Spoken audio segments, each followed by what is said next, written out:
నమస్తే, welcome to today tomorrow. నేను మీ నరేష్. కొద్ది గంటల్లో ఎన్నికల ఫలితాలు రాబోతున్నాయి. తెలంగాణ రాష్ట్రంలో ఏం జరగబోతోంది? రేవంత్ రెడ్డి ముఖ్యమంత్రి అవుతాడు. ఎగ్జిట్ పోల్స్ అన్ని కూడా కాంగ్రెస్ పార్టీకి అనుకూలంగా చూపిస్తున్నాయి. ఈ క్రమంలో ముఖ్యమంత్రి కేసీఆర్ ధీమాగా ఉన్నారు. 3న ఫలితాలు వస్తే 4న కేబినెట్ తొలి సమావేశం ఉంటుంది. కీలక సమావేశం. అందరు ఎమ్మెల్యేలు ఫలితాలకు ముందు ఒక రోజు ముందే అందుబాటులోకి ఉండాలని చెప్పేసి అటు కేసీఆర్ ధీమా వ్యక్తం చేశారు. ఇంతకీ రేవంత్ రెడ్డి ముఖ్యమంత్రి అవుతాడా, కేసీఆర్ ముఖ్యమంత్రి అవుతాడా? ఒకవేళ కేసీఆర్కి ప్రతికూల ఫలితాలు వస్తే రేవంత్ రెడ్డికి అనుకూల ఫలితాలు వచ్చినట్టే. సో ఈ విశేషాలు రేవంత్ రెడ్డి జాతకరీత్యా ఆయన జాతకం ఎలా ఉంది, అలాగే కేసీఆర్ గారు మరోసారి ముఖ్యమంత్రి అయ్యే అవకాశం ఉందా? ఈరోజు మనం ప్రముఖ ఆస్ట్రాలజర్, అమ్మవారి ఉపాసకులు, గణపతి సేవకులు మురళీధర శర్మ గారు ఉన్నారు, మాట్లాడదాం. నమస్కారం గురుగారు. మహాదేవ శ్రీమాత్రే నమః. గురుగారు ఎలా ఉంది? మళ్ళీ ముఖ్యమంత్రిగా కేసీఆర్ గారు మూడోసారి ప్రమాణం స్వీకారం చేసే అవకాశం ఉందా, లేదా రేవంత్ రెడ్డి వేవ్ ఉంది, రేవంత్ రెడ్డి ముఖ్యమంత్రి అయ్యే అవకాశం జాతకరీత్యా ఆయనకు ఎలా ఉంది? ఓకే, చూసుకున్నట్టయితే గడిచినటువంటి ఎలక్షన్స్ కావచ్చును, అదేవిధంగా కాంగ్రెస్ పార్టీకి మనకు చూసుకున్నట్టయితే ఎక్కువగా కూడా పోలింగ్ నమోదు అయ్యింది అనేటువంటి విషయం కావచ్చును.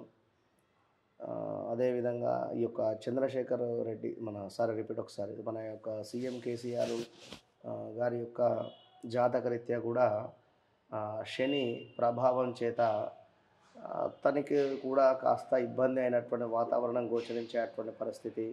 ఈ యొక్క కల్వకుంట్ల చంద్రశేఖర్ గారికి కూడా వారి జాతకరీత్యా శని ప్రభావం చేత కాస్త బాగా లేదు అని చెప్పుకోవచ్చును. కానీ ఖచ్చితంగా కూడా మరొక మారు సీఎం కేసీఆర్ గారు మాత్రమే అయ్యేటువంటి ఛాన్సెస్ అయితే ఉంది అని చెప్పవచ్చును. కానీ ఇక్కడ రేవంత్ రెడ్డి గారికి గురుబలము, గురువు 6వ స్థానంలో ఉండడం చేత తనకు 6వ స్థానం ఏమిటంటే శత్రుస్థానము. గురువు అనేటువంటిది ఈ యొక్క 6వ స్థానంలో ఉండడం వలన చాలా గట్టి పోటీ కూడా ఇచ్చేటువంటి పరిస్థితి కూడా ఉంది. కనుక కాంగ్రెస్ పార్టీ కూడా మనకు ఇంతకుముందు గత కొన్ని వీడియోలలో కూడా చెప్పి ఉన్నాము, మధ్యప్రదేశ్లో కూడా కాంగ్రెస్ రావడం జరుగుతూ ఉంది అని చెప్పి. ఇక్కడ కూడా కాంగ్రెస్ రావడానికి ఛాన్సెస్ ఉన్నాయి, లేవు అనేటువంటిది కాదు, తగ్గాఫరుగా ఉండేటువంటి పరిస్థితి మాత్రం గోచరిస్తుంది. ఎందుకంటే గత ఎన్నికలతో పోల్చుకున్నట్టయితే ఈ ఎన్నికల్లో మాత్రము కాంగ్రెస్ పార్టీకి అత్యంత వైభవము మరియు పునర్వైభవము వచ్చేటువంటి పరిస్థితి మాత్రం గోచరిస్తూ ఉంది. కానీ సీఎం దాకా వెళ్ళేటువంటి స్థాయి కాస్త తక్కువగానే ఉంది రేవంత్ రెడ్డి గారికి. ఓకే, రాష్ట్ర వ్యాప్తంగా గాలులు వీస్తున్నాయి కాంగ్రెస్ గాలులు. అలాగే రేవంత్ రెడ్డి జాతకరీత్యా ఎలా ఉందంటారు ఆయనకి? అదే చెప్పేది, తన జాతకంలో ప్రజెంట్గా కూడా ఎండింగ్ దశలోనే ఉంది. ప్రజెంట్గా కూడా చూసుకున్నట్టయితే ఫలితాలు ఎలా ఉన్నా కూడా అందరూ స్వీకరించాలి. ఎందుకు అంటే విషయం ఇక్కడ మరొక విషయం ఏమిటి అంటే తెలంగాణ రాష్ట్రంలో మాత్రము ఖచ్చితంగా కూడా కాంగ్రెస్ పార్టీకి మంచి సీట్లు వచ్చేటువంటి పరిస్థితి మాత్రం గోచరిస్తూ ఉంది. అధికారానికి దగ్గరలో కాంగ్రెస్ పార్టీ వచ్చేటువంటి పరిస్థితి ఉంటుందని చెప్పడం జరుగుతుంది. ఇక్కడ అధికారానికి దగ్గరలో వచ్చేటువంటి విధంగా కాంగ్రెస్ పార్టీ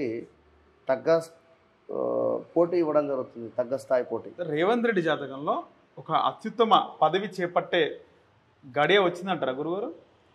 రేవంత్ రెడ్డి గారి జాతకంలో విషయం ఏమిటి అంటే వాస్తవానికి చూసుకున్నట్టయితే శనిగ్రహము నీచబడిపోయింది, ఇటు సూర్యగ్రహము నీచబడిపోయింది. ఎలాంటి స్థాయి పొజిషన్ కానీ మంచి స్థానం రావాలి అనుకున్నా కూడా శనిగ్రహం అయినా కూడా సూర్యగ్రహం అయినా కూడా చాలా అద్భుతమైనటువంటి స్థానాలలో ఉండాలి, లేదా వాటి మీద మంచి గ్రహాల దృష్టి అయినా కలిగి ఉండాలి ఇక్కడ. కనుక ఇవి రెండు కూడా వీరి జాతకంలో లేవు అని చెప్పవచ్చును ఇక్కడ. అదేవిధంగా రేవంత్ రెడ్డి గారి జాతకం చూసుకున్నట్టయితే చిత్తా నక్షత్రము తులారాశి అవుతుంది. అద్భుతం అంటే చాలా అద్భుతమైనటువంటి గడియలు ఉన్నాయి తనకిప్పుడు. చెప్తున్నా కదా 2024 జనవరి తర్వాత కంప్లీట్గా కూడా తన దశ మొత్తం మారేటువంటి పరిస్థితి ఉంది.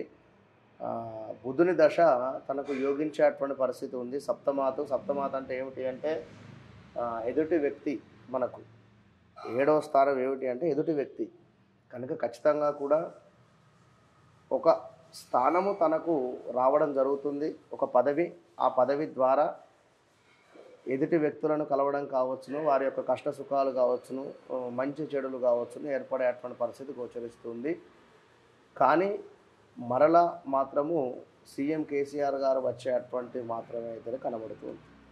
ఓకే, మొత్తానికి మళ్ళీ బీఆర్ఎస్ ప్రభుత్వమే బీఆర్ఎస్లో తక్కువ స్థానాలు వచ్చేటువంటి పరిస్థితి ఉంటుంది, కాంగ్రెస్లో ఎక్కువ అంటే ఇక్కడ ఏది ఏమైనప్పటికీ కూడా ఖచ్చితంగా కూడా కాంగ్రెస్ ఒక ప్రభుత్వాన్ని ఫామ్ చేసేటువంటి పరిస్థితి ఉంది, లేకపోలేదు. కానీ కొంతమంది జాతకరీత్యా కొన్ని ఉన్నటువంటి ఇబ్బందుల మూలకంగా కాస్త బలం అనేటువంటి తగ్గుముఖంగా కనబడుతూ ఉంది. కాంగ్రెస్ నుంచి ఎవరైనా మెజారిటీ సంఖ్య కాంగ్రెస్కి వచ్చినప్పటికీ కాంగ్రెస్లో లుకలుకలు ఉన్నాయి, అందరికి కూడా ముఖ్యమంత్రి కావాలనే ఆశ ఉంది. అలా వాళ్ళకి కీలక పదవి రానప్పుడు రేవంత్ రెడ్డి ముఖ్యమంత్రి కావడం వాళ్ళకి ఇష్టం లేనప్పుడు వాళ్ళు ఎవరైనా కొంతమంది ఎమ్మెల్యేలు వెళ్ళిపోయే అవకాశం ఉందా బీఆర్ఎస్లోకి? ఖచ్చితంగా ఉంటుంది ఆ యొక్క సమయానికి. ఎందుకు అంటే మనం చెప్పేటువంటి విధానంలో అది చెప్పినటువంటి విషయం ఏమిటి అంటే తెలంగాణ రాష్ట్రంలో ఇప్పుడున్నటువంటి ఎలక్షన్స్ రాజకీయ అనిశ్చితి ఏర్పడడానికి అవకాశాలు ఎక్కువగా ఉన్నాయి. అంటే గొప్పనైనటువంటి మార్పులు కావచ్చును, ఎవరు కూడా ఊహించని మార్పులు జరిగేటువంటి సందర్భాలు అయితే ఉన్నాయి ఖచ్చితంగా కూడా ఉన్నారా. అదేవిధంగా సిట్టింగ్ ఎమ్మెల్యేలు ఎవరైతే ఉన్నారో వారు కూడా ఘోరమైనటువంటి పరాభవానికి చెందేటువంటి పరిస్థితి కూడా గోచరిస్తూ ఉంది ఎంతో కొంత. ఓకే, భారతీయ జనతా పార్టీ పరిస్థితి ఏ మేరకు ఉంది గురుగారు? గత ఎన్నికల్లో ఒక్క సీట్ వచ్చింది 119 సీట్లకు. అంత ముందుకు జరిగిన ఎన్నికల్లో 5 సీట్లు రావడం జరిగింది, అప్పుడు టీడీపీతో పొత్తులో ఉంది. ఈసారి ఎలా ఉండబోదా?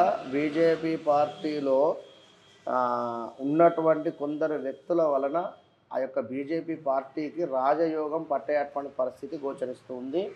ఖచ్చితంగా కూడా అంతకుముందు ఉన్నటువంటి దానికంటే కూడా మంచి సీట్లు వచ్చేటువంటి పరిస్థితి అయితే గోచరిస్తుంది ఖచ్చితంగా. 100%. ఓకే, మొత్తానికి మళ్ళీ ప్రభుత్వాన్ని ఏర్పాటు చేసేది బీఆర్ఎస్ అంటారు. కొంచెము చంద్రశేఖరరావు గారికి సమయం ప్రతికూలంగా ఉంది. ఇక్కడ సమయం ప్రతికూలంగా ఉన్నటువంటి సందర్భంగా వాస్తవానికి వీరు ముందస్తు ఎన్నికలకు వెళితే బాగుండేది. మళ్ళీ అంటే మార్చ్ ఏప్రిల్లో పెడితే బాగుండేది. కానీ మళ్ళీ అంటే అర్థం కాలేదు. ముందే ఈ ఏదైతే నవంబర్లో ఎన్నికలు ఏప్రిల్లో ఉంటే బాగుంటుంది. ముందే ఏది 2023లో 22లో 23లోనే. అయితే ఇదే విషయం ముందస్తు ఎన్నికలు పెట్టుకున్నట్టయితే అద్భుతమైనటువంటి ఫలితం ఉండే వీరికి. ఎప్పుడు 2000 మన మార్చు ఆ సందర్భంలోనే బాగుండేది. వీరికి ముందస్తు ఎన్నికలకు వెళితేనే బాగుండేటువంటి పరిస్థితి గోచరిస్తున్నది. ఈ యొక్క మన గౌరవ ముఖ్యమంత్రి వర్యులు శ్రీ చంద్రశేఖరరావు గారికి సమయం కాస్త ప్రతికూలంగా ఉంది అని చెప్పడం జరిగింది. ముందస్తు ఎన్నికలకు వెళితే బాగుండేటువంటి పరిస్థితి గోచరిస్తుంది. శనిగ్రహ సంతానం వలన కాస్త దశ అనేటువంటిది వారికి ఇబ్బంది అయ్యేటువంటి పరిస్థితి గోచరిస్తుంది ఈ యొక్క చంద్రశేఖర్ గారికి. కనుక మొత్తం మీద ఈ యొక్క తెలంగాణ రాష్ట్ర ఎన్నికలు మనకు కాంగ్రెస్ అధ్యక్షులు శ్రీ రేవంత్ రెడ్డి గారికి సమయం అనుకూలంగా ఉండేటువంటి పరిస్థితి ఉంది ఈ యొక్క ఎలక్షన్స్లో. అదేవిధంగా ఈ యొక్క సంవత్సరంలో కాంగ్రెస్ పార్టీకి పునర్వైభవం పట్టేటువంటి పరిస్థితి అయితే గోచరిస్తూ ఉంది. ఓకేనా, శ్రీ రేవంత్ రెడ్డి గారికి రాజయోగము పట్టేటువంటి పరిస్థితి ఉంది. కానీ అది 2024 తర్వాత గోచరిస్తూ ఉంది. ఈ డిసెంబరు ఇప్పుడు ఎలక్షన్స్ అయినప్పటికీ కూడా మార్పులు చేర్పులు ఏమున్నాయి అనేటువంటిది చూద్దాం. కొన్ని మనం చెప్పినా కూడా బాగుండదు.